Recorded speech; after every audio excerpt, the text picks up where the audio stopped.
noches, bienvenidos a Minuto 1, como todas las noches aquí en C5N, hasta las 10 y pico, los acompañamos con La Realidad. Una jornada realmente cargada de información, cargadísimo el fin de semana también, de alto voltaje político, pero no nos olvidamos de la investigación periodística. Y vamos a ofrecerles hoy un informe exclusivo en Minuto 1 que realmente los va a dejar atornillados a la silla. Quédense ahí, porque arrancamos con todo, no nos va a alcanzar el tiempo hoy realmente, y nos metemos ya mismo en los tres temas que tenemos para proponerles de la actualidad. Primero, las encuestas que se conocieron hoy, verdaderamente una cosa muy llamativa, el peor momento del gobierno, el peor momento de Mauricio Macri en tres encuestas distintas, tres encuestas que además están hechas por encuestadoras oficialistas y opositoras. Dos de las tres encuestas muy ligadas al oficialismo. El segundo tema, el apriete de Laura Alonso, una situación realmente novedosa en los medios de Argentina y del mundo. La titular de la Oficina Anticorrupción llamó a un diario para amenazar a una periodista con enjuiciarla en caso de que se supiera que su hermana, que finalmente se supo, por supuesto, porque la periodista lo publicó, que su hermana estaba entre los familiares designados por los ministros y los funcionarios del Poder Ejecutivo en las filas del funcionariado también. El apriete de Laura Alonso entonces a nuestra colega Emilia Delfino, que fue la que reveló quién es Soledad Alonso, la hermana funcionaria de la jefa de la Oficina Anticorrupción. Y finalmente, la mujer que más daño le infligió al gobierno en los últimos meses, Sandra Heredia. Sandra Heredia, la ex casera de Jorge Triaca, que tuvo la familia Triaca primero en negro durante años, luego para recomponerle el sueldo la designó en la intervención de un sindicato donde tenía que trabajar, pero donde en realidad trabajaba part-time porque seguía siendo la casera de Jorge Triaca, y a la cual finalmente el ministro insultó malamente en un mensaje de WhatsApp que todos escuchamos. Bueno, Sandra Heredia hoy volvió a hablar, dijo: tengo miedo de lo que me pueda pasar, vivo con miedo, no salgo de mi casa, temo por mi vida. Declaraciones realmente estremecedoras de la mujer que, como digo, puso al gobierno frente a su peor cara, a la cara no solamente de la corrupción y del negreo, sino encima del apriete. Decía, un fin de semana de alto voltaje político también, porque además de esto, tenemos para recorrer hoy la ruptura, la fractura de la CGT. Y el fin de semana terminó de consumarse en las declaraciones que los propios triunviros de la CGT se cruzaron entre ellos. Pero además, Hugo Moyano, realmente en el momento más tenso de su relación con el gobierno. Un Hugo Moyano que dijo que al gobierno le queda poco, así nomás. El gobierno, por supuesto, salió a repudiar esto con todas sus armas, con todas las armas a su alcance, y lo llevó al plano de lo destituyente. Dijo que agita vientos destituyentes. Bueno, una situación que promete mucha más tensión. Y finalmente, lo que les prometimos, el informe exclusivo que lo vamos a poner al aire en unos minutos aquí en la pantalla de Minuto 1 en C5N. Al primo de Marcos Peña se le prendió la lamparita. ¿Quién es este hombre? ¿Quién es el primo Alejandro Jaime Brown Peña? Bueno, se van a enterar en un rato, pero además se van a enterar cómo compró una empresa cuando estaba por arrancar un programa para subsidiar la compra y la renovación de luminarias LED de alumbrado público. ¿A qué se dedica la empresa que compró el primo de Peña cuando estaba empezando el programa de subsidios oficiales para las luminarias LED?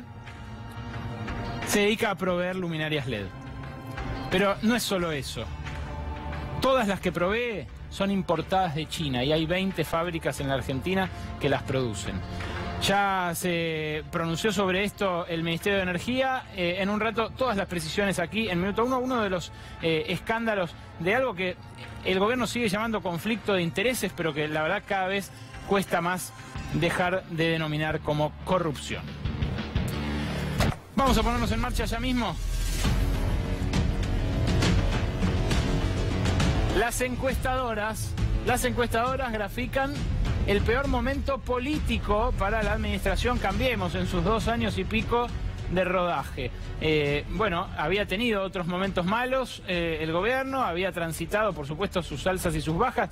Claramente el saldo fue positivo, dado que se impuso como primera minoría en las elecciones de octubre del año pasado, pero desde entonces ha pasado mucha agua bajo el puente, pasó el afer Triaca, pasó el diciembre oscuro realmente para las fuerzas de seguridad y para el Ministerio de Seguridad, los desmanes, la represión, los heridos, los presos, todo el atropello institucional que se produjo en el marco de las discusiones parlamentarias por la reforma previsional y la reforma impositiva. Bueno, eso hizo claramente mucha mella en la imagen del gobierno. ¿Cuánta mella hizo? Bueno, vamos a ver lo que dicen los especialistas, los que se dedican a pulsar la opinión pública. Vamos a empezar quizás por el más cercano al gobierno, Management and Fit. Una consultora que, bueno, le suele dar números para la sonrisa a Marcos Peña, a Jaime Durán Barba. ¿Qué le dijo esta vez? Que cuando preguntaba eso, si usted aprueba o desaprueba la forma en que Mauricio Macri está conduciendo el gobierno nacional, solamente un 40,6% la aprueba. El gobierno, insisto, lleva 2 años en el poder. 45,3% la desaprueba. Y esto es un dato político con un 14% de gente que no sabe y no contesta. Pero sigue, además, y profundiza. Siempre la consultora, insisto, Management and Fit, ni un gramo de kirchnerismo en sus influencias políticas. Lo ocurrido entre Jorge Triaca y su ex empleada doméstica, ¿usted considera que es corrupción, descuido personal o utilización mediática por la discusión sindical? ¿Qué contestó la gente? Ustedes lo están viendo. 42%, 4 de cada 10 consultados dijeron que era corrupción, lisa y llanamente. Pero no se queda ahí.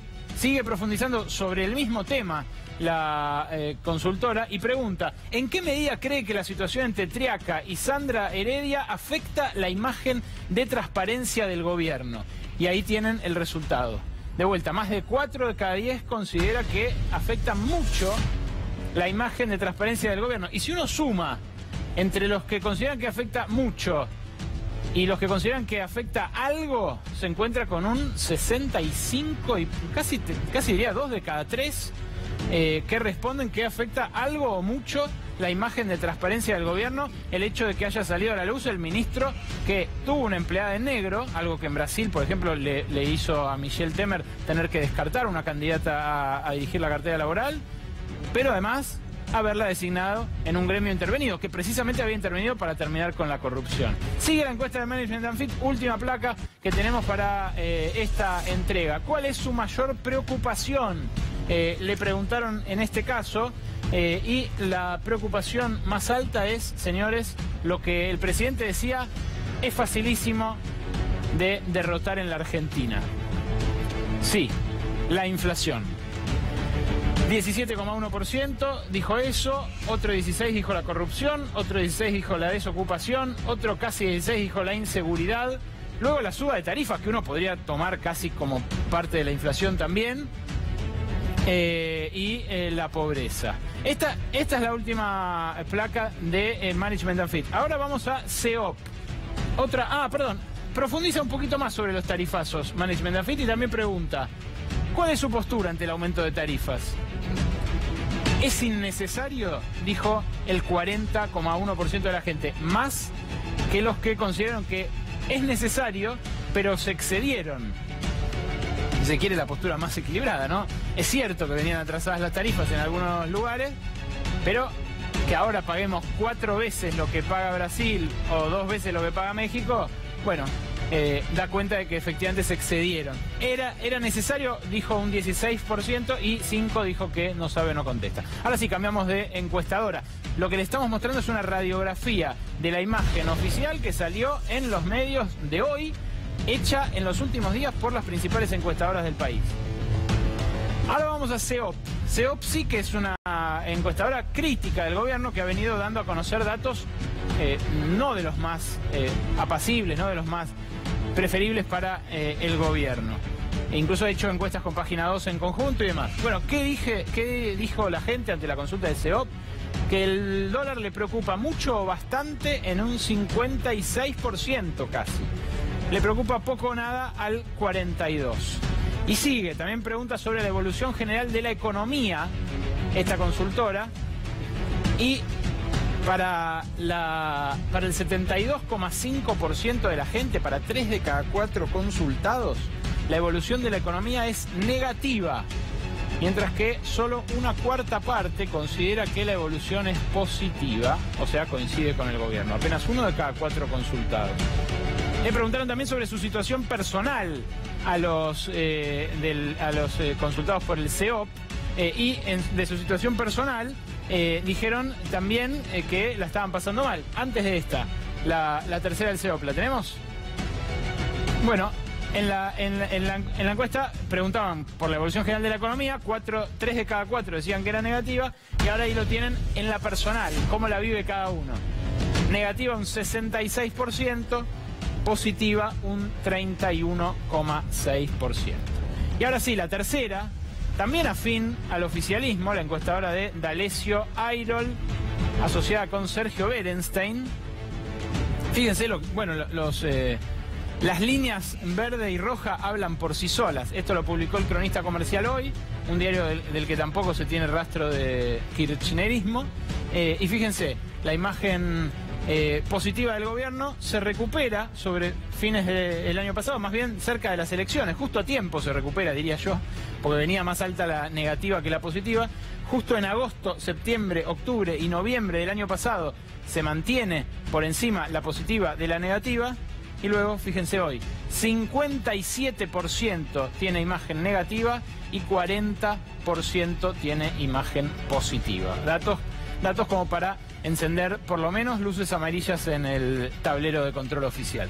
Luego, ¿cómo evalúa? Eso era imagen del gobierno. Ahora, ¿cómo evalúa la situación económica del país dentro de un año?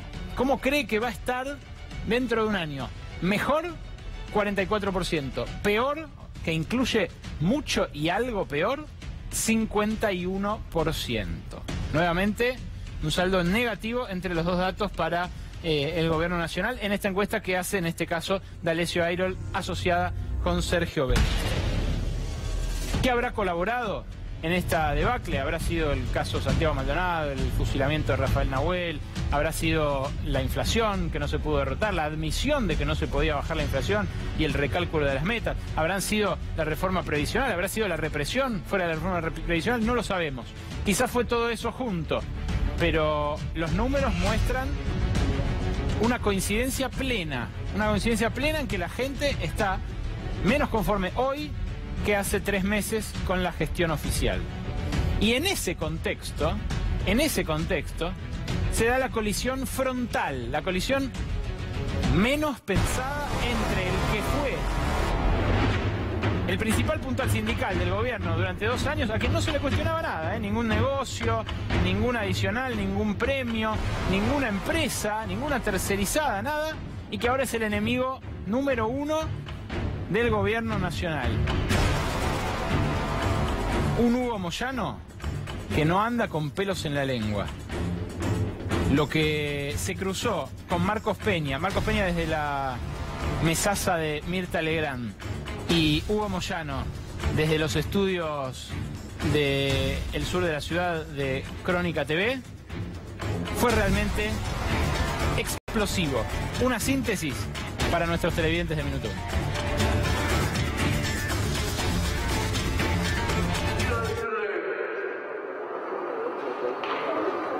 Compañero, iba a decir. Si no te molesta, te digo compañero.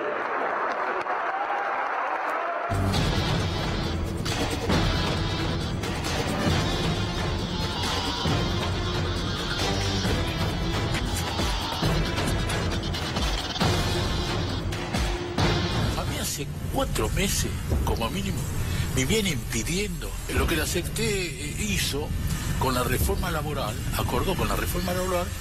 Vos tenés que decir que la apoyás, porque es la única forma. Yo voy a apoyar algo que esté en contra del trabajador, pero yo prefiero que me lleven en cana, que me maten, lo que sea, pero yo no voy a hacer nada en contra del trabajador. Y por eso salieron a atacarme. Si algún sindicalista cree que porque amenace o haga marchas, la justicia va a tener que parar porque tiene alguna coronita, eso ya no va más. Preferimos ir en cana antes de traicionar a los trabajadores, y esto lo por mis hijos. Pero otros no, otros se doblegan y bueno, y se ponen al servicio del poder. Es fácil, pues son 2 años, ¿no? Que les ponen. Sí, pero es natural, sí. Pero hay gente que... Es natural porque hay gente que tiene privilegios que no quiere largarlos, Mirta, hace muchos años. Este no es un país pobre, es un país desigual. Les queda poco tiempo ya para ello. Ya la gente está convencida de que este gobierno está fracasando, este gobierno no tiene respuesta, y este gobierno tiene como objetivo la entrega del país.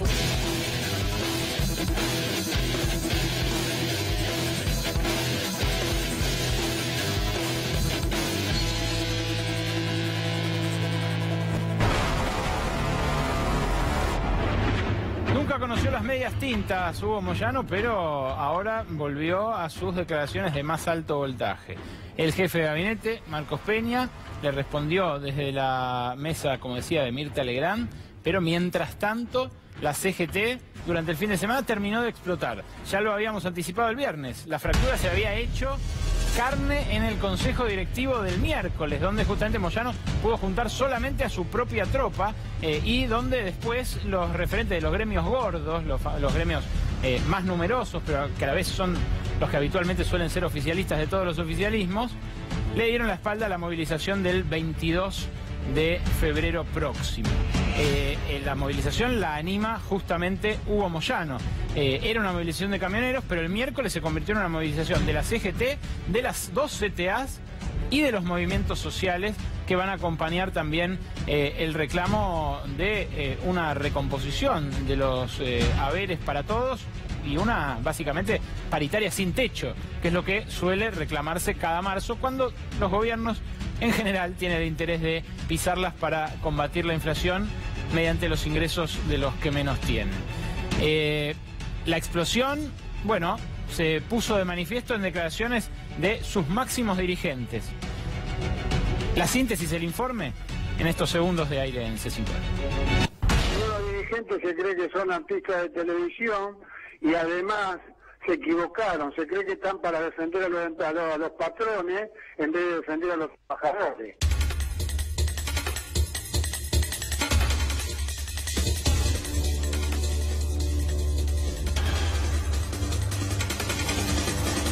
Sí, la verdad que es una sorpresa porque me parece que el compañero perdió el equilibrio, ¿no? Y me extraña de Carlos, porque Carlos en diciembre presentó la renuncia, ¿no?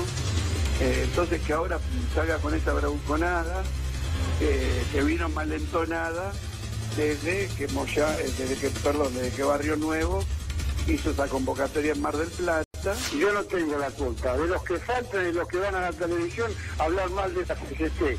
La mayoría, 2/3 del Consejo Directivo de la CGT participó de la reunión. ¿Sabés cómo terminó la reunión? Un aplauso.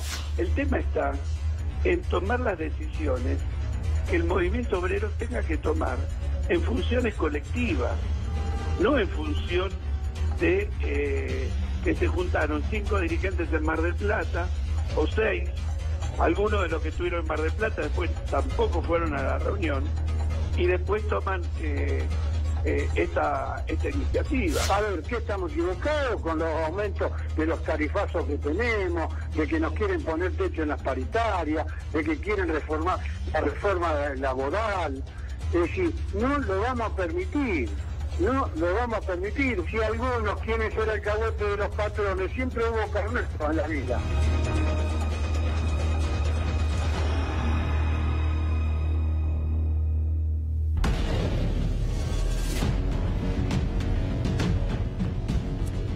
Edgardo de Petri, además de diputado nacional, es dirigente sindical. ¿Cómo analiza esta situación de la CGT? Bueno, yo creo que hay una respuesta de la mayoría del movimiento sindical en contra de las políticas del gobierno de Macri, que lo que hace es castigar duramente a los trabajadores argentinos. Y no solamente lo está haciendo a través de despidos. Fíjate que en enero hubo más de 6.000 despidos. Después los salarios van siempre por debajo de la inflación y los tarifazos creo que golpean duramente a los trabajadores. Y es una respuesta legítima de la mayoría del movimiento sindical, te diría, por encima de caracterizaciones de algún dirigente en particular. ¿No es Moyano peleando por la suya, como sugiere el gobierno y como sugiere también Héctor Daer en referencia de los gordos de la CGT? Moyano tiene fuerza y poder y representación para pelear por las cosas que le imputan. No obstante, yo creo que está parado del lado de los trabajadores y claramente enfrentando las políticas de ajuste del gobierno de Cambiemos, que no es nuevo en él, ha enfrentado a otros gobiernos en términos neoliberales que se opusieron más allá de las discusiones tácticas de los dirigentes y acuerdos a veces sectoriales que hacen, como se hizo con Macri en su momento, pero hoy creo que está parado del lado de los trabajadores. ¿Yamil los está extorsionando, Moyano? Me parece casualidad que reaccionó de esta manera después de que se le cuestionara la manera en que ha hecho negocios o se ha manejado. La verdad me da pena que algunos crean en la Argentina que la patota, que la violencia es la forma de resolver los conflictos. Creo que hubiera sido mucho más maduro y más transparente y hubiera agregado valor Moyano si se acercaba a la justicia, rendía las explicaciones correspondientes y en todo caso, si tiene alguna crítica que hacerle al gobierno, bienvenida sea. Pero creo que en este caso está confundiendo un legítimo derecho que creo que tienen todas las organizaciones sindicales de cuestionar el rol de un gobierno con su situación personal por estar acusado de corrupción por parte de la justicia. Así que lamentablemente se están confundiendo las cosas. Espero que a buena hora recapacite la conducción de la CGT, no se allane a esta extorsión personal que usa a un gremio para escudarse y esconderse. Habló también Sergio Romero, el titular de la Unión de Docentes Argentinos. Lo hizo durante el fin de semana en referencia a la situación de la CGT, pero también a un tema que empieza a convertirse en acuciante, la paritaria docente. No sé si usar una palabra extrema como romper. Yo creo que la Confederación General del Trabajo estuvo funcionando todo este tiempo, desde que fue nombrado este Consejo Directivo elegido en el Congreso. Fue funcionando con matices, con diferencias, pero bueno, hoy sí hay una marcada, ya casi diría que no son matices, hay una marcada diferencia de mirada sobre cómo debe pararse la Confederación General del Trabajo ante la situación actual de la sociedad, cómo están los trabajadores, y lo que sí, las medidas que se tomen deben ser institucionales, no deben ser particulares o aisladas. Esto está demostrando, y esto que le duela a quien le duela, está demostrando de que hay algunos dirigentes que no están a la altura de la responsabilidad que le han dado los compañeros. Un triunvirato estuvo pegado siempre con goma de pegar. Entonces, me parece que te tenés que sentar cuando tenés la altura para sentarte. Esto lo digo por todos. Entonces, a mí me parece que hay que recuperar la instancia de la conducción orgánica, la institucionalidad de la CGT. La clase es tan complicada, porque si no se discute salarios a nivel nacional, fondo de incentivo docente, fondo compensador, puede haber conflictos. Esto lo van a decidir las bases de cada gremio, pero hay posibilidades de un conflicto nacional docente. Pero también nosotros tenemos la obligación de sentarnos con el empleador. Es decir, enojándonos y estar todo el día en la calle tampoco es el remedio. Hay que discutir, hay que consensuar con el gobierno y decirle lo que no nos gusta. Y hablando de docentes, hoy el ministro de Educación, Alejandro Finocchiaro, convocó a una especie de paritaria docente, una paritaria docente distinta a la de los últimos años, ¿verdad, Mariano Hamilton? Así es, Berco, buenas noches. Buenas noches. El ministro Finocchiaro convocó una mesa de diálogo, le dio el nombre de paritaria docente. En realidad es una mesa de diálogo donde van a tratar condiciones laborales, el ambiente laboral, la capacitación y la formación docente. Él aclaró muy claramente que no se va a hablar de salarios. Esto es lo que dijo una y otra vez cada vez que fue consultado. Convocó para esta reunión a SEA, a MET, UDA y a CETERA. ¿Te acordás que en aquel decreto famoso que cambia la composición de los gremios, CETERA baja la representación de 4-1? Es decir, ahora van a ir en igualdad de condiciones los tres gremios, más allá de que CETERA es el más mayoritario. Recordemos que el gobierno por decreto cambió cambió anuló la paritaria nacional docente, la sacó de la discusión y cerró con el 20% de aumento, del 20% por encima del salario mínimo vital y móvil, es decir, que los maestros ganan como mínimo 12.400 pesos. A partir de ahí, los 4 gremios dicen que se van a sentar a discutir, pero que van enseguida a sacar el tema del dinero. Vamos a ver qué es lo que ocurre. La reunión es mañana. Hubo tiempo de hacer esto hace una semana, 2 semanas, 3 semanas. Llegamos a esta instancia porque recién ahora el Ministerio de Educación lo convoca. Digo porque después, cuando se acerca esa primera semana de marzo famosa y no hay clases, siempre las tintas se cargan sobre los docentes. Y vale la pena recapitular esto, que la discusión pudo haber empezado antes. Empieza ahora y empieza trunca, además, con una chicana a la Confederación de todos los sindicatos docentes nacionales. De hecho, Berco, discúlpame, en el primer año de Cambiemos, ni bien asumió el gobierno, fue así. Empezó la discusión en diciembre, las clases comenzaron normalmente, se discutió la paritaria nacional. Ya en el segundo año empezaron ya... se empezó a dilatar la discusión hasta que llegamos a esta situación de ahora en donde ya casi no hay diálogo. Vamos a ver qué es lo que pasa mañana.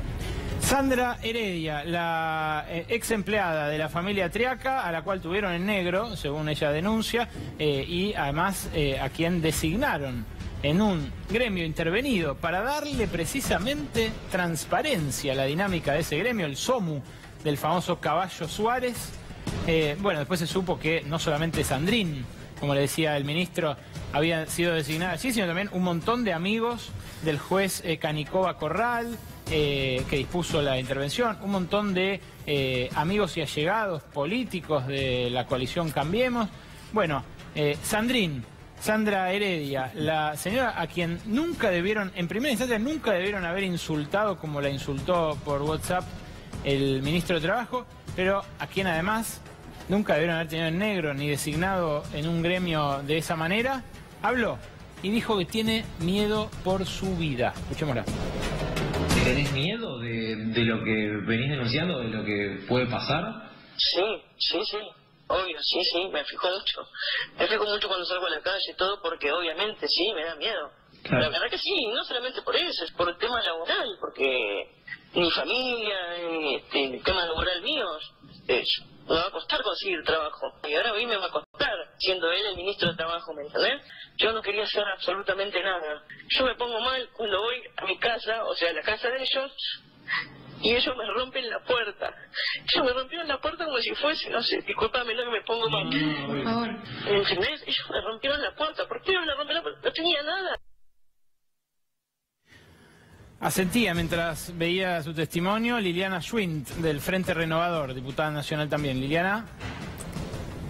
Sí, la verdad que esto, la semana pasada cuando estuve con este mismo tema acá lo dije, con lo que cuesta poner en blanco sobre todo un gremio como el de las trabajadoras domésticas, viene a pasar esto. La mujer tiene razón, tiene miedo, ¿cómo va a conseguir trabajo? Este es el problema más grave. ¿Y sabés lo que pasa con todo esto, Berco? Que vos fíjate que esto lo grave de esto, vos lo dijiste recién, es esto primeramente, el insulto, la agresión, pero además lo del SOMU que todavía no se aclara, porque nosotros queremos saber, a ver, ¿cuántos nombraron? ¿Qué hicieron? ¿Cómo una persona que la tienen en negro la ponen a trabajar en un sindicato que ellos intervienen por corrupción? Ponen a intervenirlo a alguien que llevan de candidata y que la ponen al frente como la lucha contra la corrupción. Ganaron las elecciones con esas historias y mirá cómo termina, con 200 personas que nombraron en un sindicato que intervienen. ¿Qué es, una caja política el sindicato? Es la pregunta que hago. Esa es la pregunta que queda flotando, por supuesto. Es la pregunta que queda flotando. Ahora nos metemos en el debate. Hoy tenemos un paisano de cada pueblo, de todas las fuerzas políticas representadas en el debate esta noche aquí en Minuto 1. El caso que conmovió a la opinión pública la semana pasada, Luis Chocobar, el policía que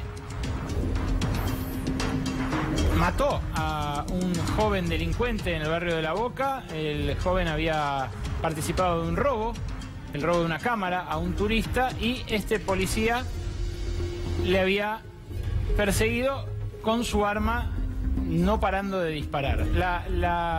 Todo el episodio ocurrió el 8 de diciembre, pero claro, esta semana se convirtió en gran noticia por esta foto que tengo aquí detrás mío. El encuentro con el presidente de la Nación, que lo denominó un héroe. Un héroe. Ahí está, ahí se lo ve a Chocobar con el presidente de la Nación y con Patricia Bullrich. Y esta pintada, el fin de semana, nos erizó la piel a los que le tenemos todavía terror a los grupos de tareas, a los parapoliciales, a todo lo que implique el accionar de bandas fascistas en la Argentina. Esta pintada apareció en el local de Correpi, la coordinadora contra la represión institucional. La coordinadora contra la represión institucional, dicho sea de paso, que denunció en todos los últimos gobiernos, desde la vuelta de la democracia, todos los atropellos contra libertades civiles o represiones por parte de fuerzas. Bueno, hoy nos acompaña su titular, María del Carmen Verdú, a quien ya mismo le voy a pedir, por supuesto, su opinión sobre esto. Antes de eso, antes de ir a Verdú, las mentiras del caso Chocobar. ¿Qué fue lo que después del video que vimos el viernes, donde se veía claramente, un video palmario, un video realmente sin lugar a dobles interpretaciones, donde se veía claramente al chico, a Pablo Cucoc, corriendo por su vida y ahí cayendo víctima del primero de los tiros, y luego mucho después acercándose al policía con un arma, con el arma en una de sus manos y levantándola en señal de seguir tirando. Bueno, ¿cuáles fueron las mentiras del relato inicial? Chocobar no acudió de forma inmediata en defensa del turista. El asaltante nunca se dio vuelta y la defensa del policía no fue tal. Todo esto nos enteramos al ver el video que obtuvo y publicó nuestro colega Fernando Soriano el viernes pasado en Infobae. Ahí las primeras, pero hay más. Cucoc fue detenido por dos hombres que lo persiguieron en moto, dos civiles, transeúntes, testigos que cuando llegó Chocobar ya le habían arrebatado la cámara que él había robado y se la devolvieron al turista y se fueron. Chocobar disparó 9 veces, no 2 veces, como dijo inicialmente. Nosotros, bueno, acá fuimos reconstruyendo la noticia sobre el paño y primero contamos los 3 tiros que había dicho el juez, luego dijimos los 2 tiros que había dicho él, finalmente fueron 9 veces. Este es el resultado del peritaje balístico. Determinó que el cargador de la pistola reglamentaria tiene 16 proyectiles, el arma tenía una bala en recámara lista para disparar y 6 en el cargador, o sea quedan 9 disparos. 2 impactaron en el cuerpo, otros 2 fueron disparados al aire y en las paredes alrededor se encontraron marcas de los faltantes. Lejos del ojo de halcón, el policía comunal de Avellaneda. Que matar a cualquiera, tendrían que estar. Claro, lejos del ojo de halcón. Porque disparó corriendo, disparó con una sola mano y corriendo, contra lo que indican todos los protocolos. Y aún así, el presidente y la ministra de Seguridad lo consideran un héroe. ¿Cómo se sintieron, María del Carmen, cuando vieron la pintada de Aguante Chocobar en la puerta de su local, en Correpi? Bueno, convengamos que en la ciudad de Buenos Aires debe haber unos cuantos cientos de miles de persianas ciegas, cuando ambas, la de la ventana y la de la puerta, están cerradas. Únicamente alguien que va deliberadamente a Humberto Primo 1692 sabe que está frente al local de Correpi. Lo primero que nosotros interpretamos es que esto fue una clara provocación hacia nuestra militancia antirrepresiva, y la frase tan breve, aguante Chocobar, lo que significa es aguante el gatillo fácil, aguante la represión, aguante el gobierno que ha convertido lo que siempre fue una política de Estado en una política de Estado pública y deliberada y expresamente defendida desde la primera magistratura del país. ¿Yamil? No, a ver, primero que nada, solidarizarme con María del Carmen y Correpi por la vandalización del local. Me parece que de ninguna manera corresponde algo de ese tipo. Después, honestamente, creo que el gobierno ha cometido un error anticipándose con falta de información suficiente a darle el apoyo al oficial por el relato que él había realizado. La verdad es que justamente este gobierno está muy lejos de avalar medidas de gatillo fácil o accionar policial de este tipo. Yamil, perdón, te quería interrumpir un segundito. Digo, no hubo una aclaración, no hubo un mea culpa. por parte del gobierno, digamos, pasaron 4 días desde que lo recibieron. Ahora te doy toda la palabra. Que ante la luz de la evidencia que de alguna manera controvierte el testimonio de Chocobar, estimo que el camino más prudente es dejar que la justicia haga los peritajes correspondientes, dictamina y falle y después pronunciarse, que fue lo que se tendría que haber hecho en un principio. O sea, esto lo aclaré yo, hice un video que se llama Chocobar no es un héroe, que está en YouTube. Justamente creo que esto empobrece el camino que estamos llevando adelante de fortalecer las instituciones. Lamentablemente Chocobar actuó, a mi entender, de manera imprudente. Podría haber resuelto la situación de otra manera. A todo esto la justicia tendrá que evaluar si se ajustó o no derecho. Digo, no soy yo quien tiene que dictaminarlo, pero sí creo que desde el gobierno, desde nuestra fuerza política, se anticiparon y lamentablemente quedamos en offside en un tema con el que no estamos de acuerdo, que no apoyamos y que, a diferencia de lo que plantea María del Carmen, este gobierno no busca de ninguna manera apoyar la represión ilegal, ni la violencia institucional, ni nada de ese tipo. Están convirtiendo en legal el gatillo fácil. No, para nada. Perdón, no te interrumpí. Primero agrego un dato a las placas que mostraba hace un rato Berkovich, que es importantísimo. Hay 7 vainas secuestradas en el expediente, lo cual significa que además de esos 2 balazos que impactaron en el joven, pudo haber 7 personas más heridas o muertas, como ya ha ocurrido tantísimas veces, como sucedió con aquel balazo que dejó paralítica, por ejemplo, al estudiante de veterinaria, militante del CEPROD, Carla Lacorte, y con tantas otras personas, jóvenes, adultos, que recibieron esos balazos de prevención supuestamente destinados a parar la corrida de una persona que se está persiguiendo. En segundo lugar, te acepto, por supuesto, la solidaridad, pero no lo puedo entender como una manifestación política de tu partido no fue mi partido, o tu alianza política. De hecho, nadie de mi partido lo hizo, salvo que vos tengas alguna. Permitime que te explique por qué.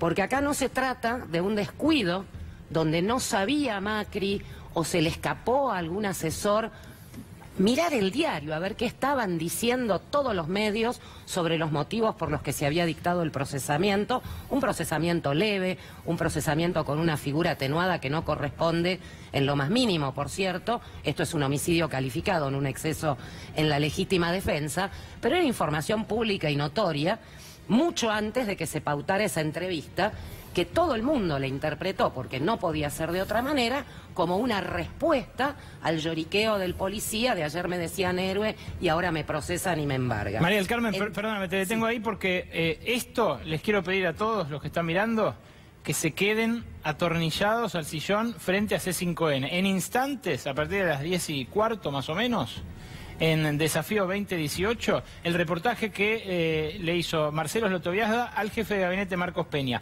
Le preguntó Sloto al jefe de gabinete si el presidente había visto el video que todos vimos el viernes antes de recibir a Chocobar. La respuesta que le dio los va a sorprender. Laura Alonso, la titular de la Oficina Anticorrupción,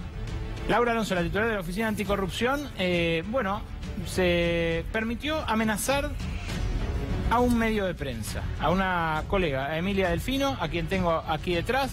He dicho sea de paso, viene de publicar varias investigaciones muy jugosas respecto de los negocios de familiares del presidente con el Estado Nacional y con el Tesoro.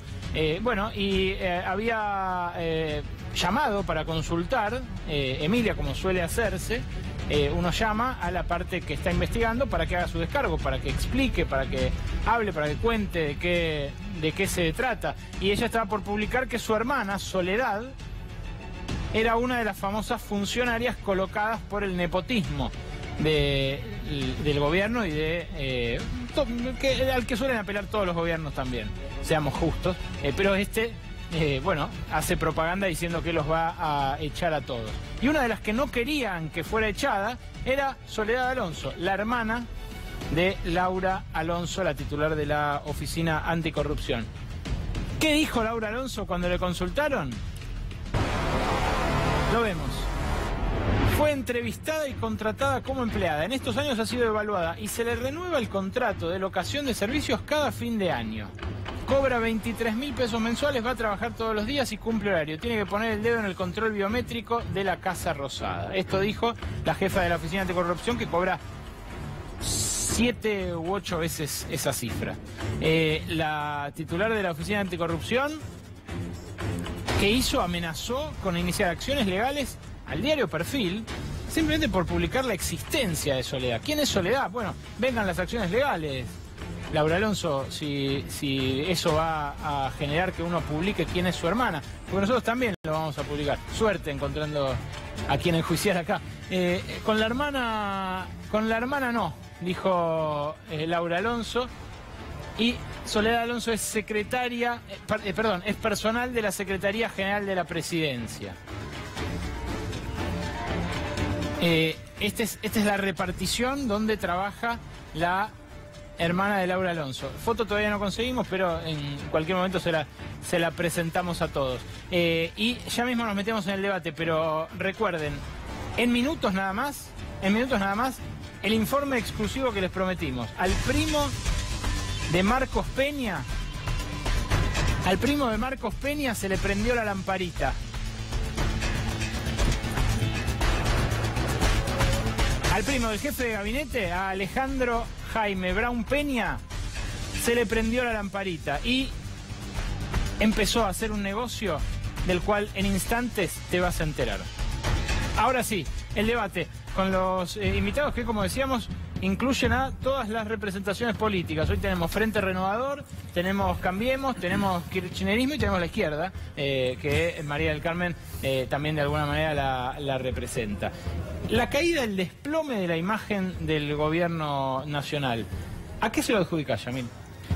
Bueno, hubo algunas leyes bastante controvertidas. Creo que los hechos de violencia que vimos en diciembre lamentablemente mellan en toda la confianza y la expectativa de los ciudadanos. Creo que también que la inflación no esté bajando en la velocidad que desde el gobierno esperaban, y Duhovne salió a ratificar esto, también incide. Sin embargo, la verdad que estuve analizando los vaivenes de la opinión pública y hay un fenómeno que me sorprende, que es que en verano siempre hay como un aumento de la negatividad que tiende a corregirse. O sea, es el calor, decimos. No digo que sea el calor, pero algo pasa en los diciembres que no ayuda a ningún gobierno, a este y a todos los anteriores. ¿Es el calor de Petri? Pero, sí, el calor que generan los despidos. Digamos, tuvimos 7.000 despidos en enero. Es el tarifazo, ¿no? que está cada vez más alto. Electricidad, en lo que va de Macri, 1.490%. Gas natural, 1.297%. Agua, 664%. Peaje, 623%. Transporte, 105%. Y las prepagas, 88%.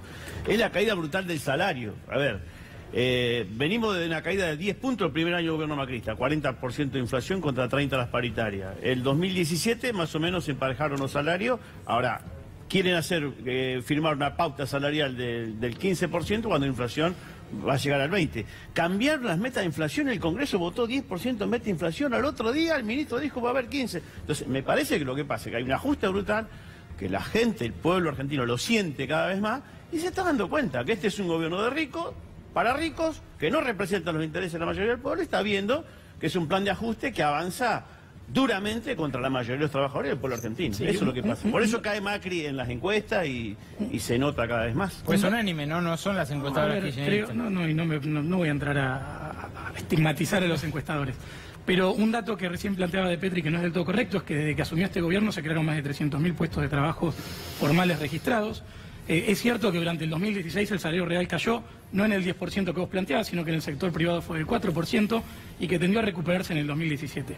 Pero acá hay algo más concreto que tenemos que analizar, que es si la situación anterior que agarró este gobierno era o no era sostenible. Lamentablemente la macro no estaba de ninguna manera contenida, el déficit fiscal estaba yendo para arriba, la inflación iba para arriba, no se venía generando trabajo. Digo, no es gratis salir de la bomba que habíamos heredado. Después podemos discutir si los tiempos son los correctos, si el aumento de la tarifa es la que tiene que ser o no, pero la verdad es que la economía se está ordenando, este año la economía va a volver a crecer, se está creando empleo, está bajando la inflación, reitero. Podemos discutir si las cosas se pueden hacer mejor, pero estamos yendo en la dirección correcta y los números de la economía lo van acompañando. ¿Está bajando, Liliana, la inflación? No, la inflación no está bajando y creo que la batalla por bajarla está lejos de ganarse. Hay consultoras que hoy están anunciando que la inflación de este año va a ser aún mayor que la del año pasado. La prueba está en lo que dice Despetri recién. Pusieron un tope, votaron un presupuesto con una inflación y al otro día la cambiaron. Esto, ¿sabés qué pasa? Todas estas medidas que han tomado de echar o sacar la misma gente que ellos pusieron, todas medidas demagógicas, porque son medidas demagógicas. Este gobierno vive haciendo demagogia. Tiene doble vara para todo. Doble vara para todo. Primeramente, todo lo que decían que no iban a hacer, lo hicieron. Pusieron todos los familiares. Ahora los van a sacar. Los van a sacar. Vamos a ver a cuántos van a sacar. Es algo incomprobable, Berco, para poder hacer esto. Y estas son todas medidas que hacen porque tienen que darle algo a su electorado que está pidiendo. No le pueden dar nada, ¿por qué? Porque aumentan. Hasta abril tenemos una batería de aumentos de tarifazos y programados en la luz y en el gas 2 aumentos anuales de aquí al 2019. Pero en los primeros 2 años también ocurrió esto y ganaron las elecciones. Bueno, porque ¿sabés qué pasa? Me parece a mí, cuando uno está en contacto con la gente cuando decidió cambiar y decidió darles un voto de confianza y esperarlo. Ahora, ¿cuánto más van a esperar? Mira, esto que estábamos hablando recién de Chocobar. El asalto fue en La Boca. O sea, están gobernando hace 10 años, no han resuelto la inseguridad. Tampoco la resuelven en la provincia de Buenos Aires, llevan 2 años. Esto que pasó con el policía es un caso claramente de falta de profesionalización de la policía. 2 años gobernando María Eugenia Vidal y todavía no hicieron la reforma que habían prometido en la policía. Todavía no hicieron la reforma del servicio, yo no te interrumpía vos, no hicieron la reforma del servicio penitenciario. Hoy recién anunciaron como promesa que cambian la policía científica, la llevan a la justicia. Un primer cambio después de 2 años, Berco. Entonces, esto es lo que está pasando a la gente. Por esto la caída en las encuestas. No, la verdad que si Liliana tiene la solución de cómo resolver el tema de la inseguridad de la provincia de Buenos Aires en 2 años, por favor te llevamos de ministra de Seguridad definitivamente. Ahora, hablando en serio, porque es un problema complejo. Yo no tengo la respuesta. ¿Sabés qué pasa? Hicimos muchas leyes y votamos muchas leyes nosotros para poder mejorar todo. Que reclames en 2 años lo que no se viene resolviendo hace 30 años cuando es una cuestión estructural. Una por lo menos. Respondiendo a tu planteo de la Ciudad de Buenos Aires, como vos bien sabrás, la Ciudad de Buenos Aires recién, a principios del año pasado, logró la transferencia de la policía de la Federal para que se constituya la policía de la Ciudad de Buenos Aires. Recién ahora se están empezando a poder realizar políticas activas desde la Ciudad de Buenos Aires para poder combatir eso. Entonces, estoy de acuerdo que la inseguridad es un problema que nos acucia a todos. De hecho, creo que por eso también se vieron tantas manifestaciones por parte de los ciudadanos avalando la violencia del caso Chocobar, que la verdad a mí me resultó asqueroso, despreciable, no me sentí identificado, pero entiendo que hay mucha gente que hace muchos años viene sintiendo la inseguridad en carne propia. Entonces me parece que si en lugar de aprovechar esas instancias de debate para pensar propuestas superadoras, hacemos este tipo de chicanas que no llevan a ningún lado. ¿Sabés qué pasa? Las propuestas superadoras ya se hicieron en la campaña y se votaron. Perdón, quiero volver a la discusión sobre la imagen del presidente, pero antes, María del Carmen, saliendo del gatillo fácil o no, te quiero hacer una pregunta concreta, pero antes respondeme una. El policía municipal de Avellaneda, cuando está en La Boca, en la ciudad, Eso se llama... ¿tiene deber de intervenir, no? Se llama Estado policial, no tiene obligación en términos de que si está fuera de su jurisdicción y de franco, puede incluso no llevar el arma consigo, pero también el Estado policial le impone, además, la directiva que reciben todas las policías de todas las provincias del país, todas las fuerzas federales y todas las fuerzas locales, y en fuerzas locales incluyo al COT, del que podríamos hablar 4 programas seguidos, es intervenir. Bueno, pero ahí los legisladores podrían cambiar este escenario, porque por ejemplo, esto sí se podría resolver presentando proyectos de ley en donde se prohíba que los policías se lleven el arma a su casa, que la dejen en el lugar de trabajo. Yo no me llevo una cámara de televisión a mi casa o una computadora. Por ese criterio también se podría, por ejemplo... Pero eso es muy sencillo de resolver. También con ese criterio podríamos decir, bueno, que algún gobierno cumpla la sentencia de la Corte Interamericana del caso Bulacio y se terminen las detenciones arbitrarias, que es la fuente del 40% de los muertos en comisarías.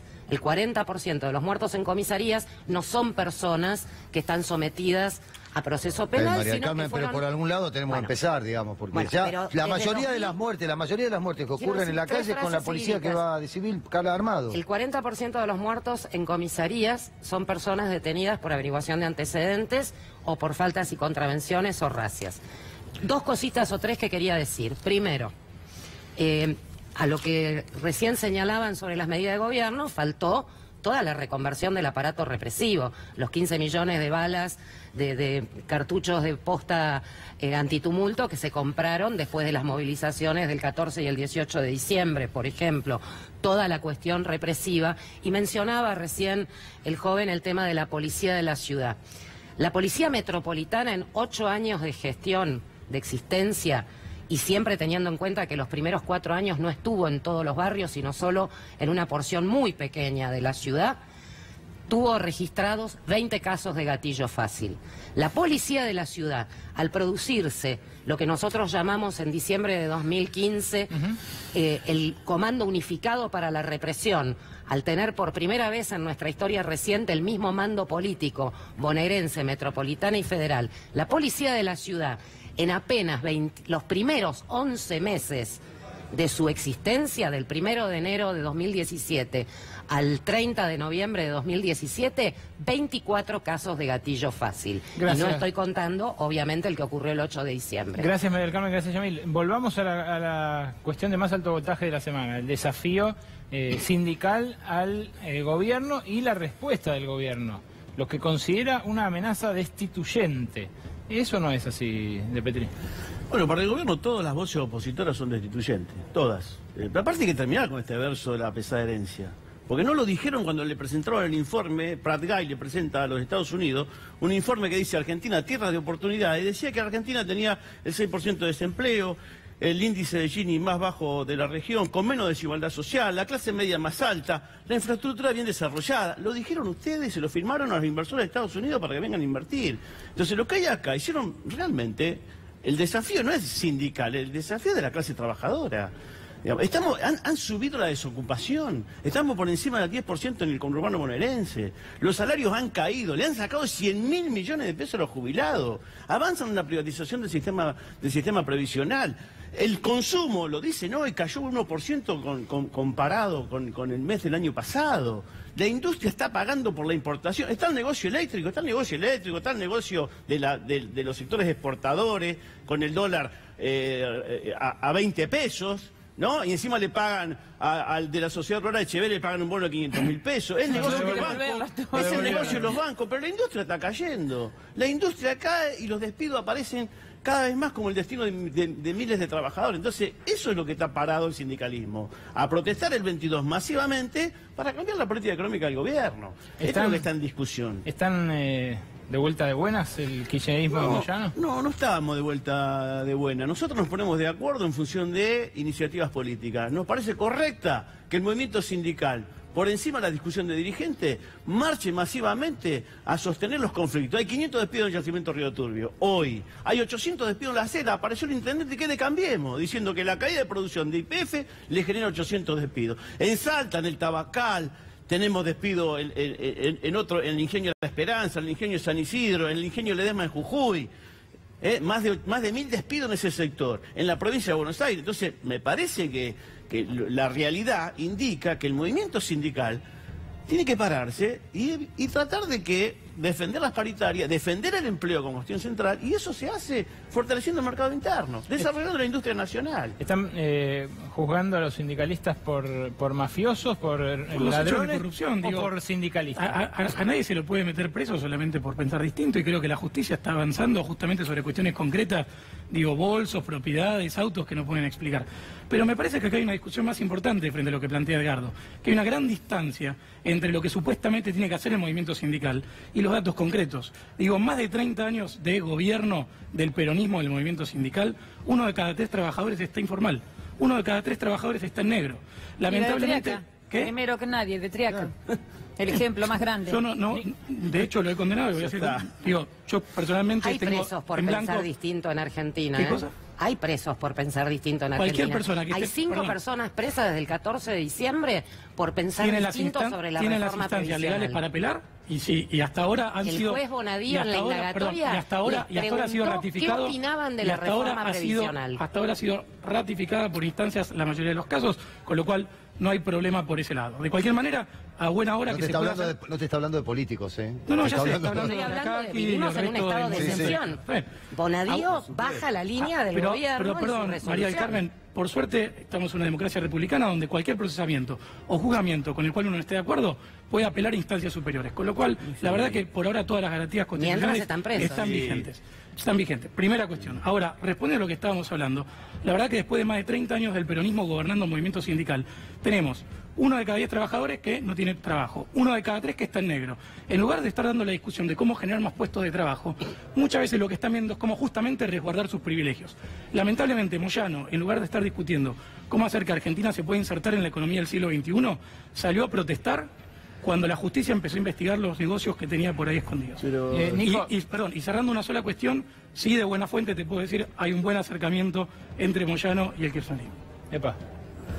Mirá, yo creo que las especulaciones electorales están para los títulos de los diarios, para los análisis y los comentaristas políticos. La realidad que la clase trabajadora argentina tiene que enfrentar, y no solamente lo tiene que hacer la CGT. Ahí está la CGT, están las 2 CTA, hay sectores de izquierda que vienen recuperando muchas juntas internas, están las pequeñas y medianas empresas, los pequeños y medianos sectores de la producción de la industria y del campo. Y aparte está acompañado por todo el arco opositor. No solamente está acompañado por el Frente para la Victoria, también acompaña el masismo, sectores del peronismo, sectores de izquierda. Me parece que el acto va a ser multisectorial y multitudinal. Y acá hay una campaña, más allá del grado de corrupción de alguna dirigencia sindical. Está claro que hay una campaña contra el sindicalismo, porque lo que necesita el gobierno no solamente ya avanzó con la privatización o con la reforma previsional que tuvo 100.000 millones de pesos. Va por la reforma laboral que la tiene cajoneada, pero que en cualquier momento la saca, y sobre todo tiene que bajar salarios. El gobierno tiene que bajar salario porque los grupos económicos le plantean tener los mismos salarios que Brasil o que México. O sea que acá es inevitable que el movimiento sindical vaya a la confrontación con el gobierno para defender los intereses de los trabajadores, más allá de las orgánicas sindicales. Mira, a los laburantes le importa poco las orgánicas cuando están despedidos, cuando le bajan el salario, cuando no lo convocan al convenio colectivo de trabajo. Me parece que esa es la discusión. Y sobre todo, se estigmatiza la dirigencia sindical precisamente para evitar que haya un sindicalismo opositor que defienda los intereses de nuestros compañeros. Dicho sea de paso, mañana, hablando de despidos, mañana aquí en Minuto 1 un informe especial sobre el INTI, el Instituto Nacional de Tecnología Industrial, nos lo va a traer Fernando Alonso, nuestro colega, a propósito de una realidad que sigue vigente, 254 despidos en el ente que está encargado de transferir tecnología a las empresas, o sea, hacer lo que el gobierno... Y no se olviden de los 122 trabajadores del Hospital Posadas. Y los de Fanazul, que es la ciudad vecina donde yo vivo, la verdad, son 230 trabajadores, cerraron fabricaciones militares. Y podemos seguir, Sí, digamos. sí, no se preocupen que acá no nos olvidamos, que todas las noches nos dedicamos a eso, pero además no nos La alcanzaría el sección programa. de archivo del Ministerio de Defensa. No nos alcanzaría el programa entero para hablar de los casos puntuales donde se están produciendo despidos. Permítanme cerrar con una pequeña reflexión de cada uno de ustedes sobre el afer Sandra Heredia, el afer Triaca, el Triaca Gate, como lo hemos dado a llamar acá. ¿Querés poner brevemente los segundos de declaraciones, Nico, que tenemos de Sandra Heredia diciendo que teme por su vida? Escúchenla. ¿Tenés miedo de lo que venís denunciando, de lo que puede pasar? Sí, obvio, sí, me fijo mucho. Me fijo mucho cuando salgo a la calle y todo, porque obviamente sí, me da miedo. Claro. La verdad que sí, no solamente por eso, es por el tema laboral, porque mi familia, el tema laboral mío, me va a costar conseguir trabajo. Y ahora a mí me va a costar, siendo él el ministro de Trabajo, ¿me entendés? Yo no quería hacer absolutamente nada. Yo me pongo mal cuando voy a mi casa, o sea, a la casa de ellos, y ellos me rompen la puerta. Ellos me rompieron la puerta como si fuese, no sé, discúlpame, no que me pongo mal. ¿Me entendés? Ellos me rompieron la puerta. ¿Por qué me la rompieron la puerta? No tenía nada. ¿Hay forma de disculparse por esto y salir de esta situación, Yamil? Mira, yo creo que esto nos decepcionó a muchos de los que estamos acompañando este proyecto. Vos siempre hablas de tu origen humilde y eso me parece doblemente... Y la verdad, digo, a ver, yo impugné judicialmente a Delfina Rossi, digo, he hecho de la meritocracia y del acceso por concurso público al Estado una bandera. Y no solamente a nivel personal, digo, creo que muchos de los que acompañamos este gobierno seguimos apostando y exigimos que haya un cambio. Creo que justamente esta reacción negativa que hubo en torno a este caso de alguna manera me da esperanzas porque plantea que más allá que algunos dirigentes no acusar un recibo de esto que acompañábamos y pero que sigue exigían siendo ministro, la ya gran no. mayoría. Está bien, tendrá que rendir las explicaciones correspondientes y es una decisión política que entiendo que más allá de esta cuestión caso de corrupción puede estar realizando es un caso de un corrupción trabajo grave. Mira, intervinieron en el sindicato. Mira, los que vienen, los que le pegan a Moyano. Te voy a decir una cosa. Los que le pegan a Moyano, fíjate vos, lo que le están pegando a Moyano, intervinieron en el sindicato. Perdóname, intervinieron en el SOMO. Lo intervinieron al SOMO.